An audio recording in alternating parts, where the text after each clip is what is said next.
इहा राज हमार चलल बाया हमारे ही चली। ढेर अइले गइले गुंडा माफिया कटने बाहुबली, केहू के बस के चीज नइखे।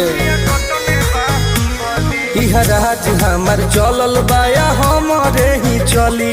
ढेर अइले गइले गुंडा माफिया कटने बाहुबली, मार के गोली बंद कदम बोली हरदम ला सुता दे।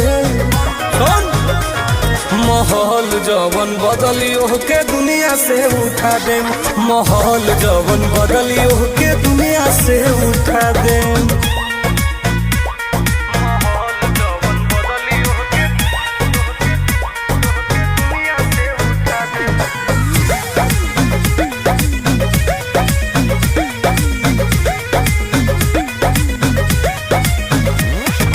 पुलिस प्रशासन सरकार बा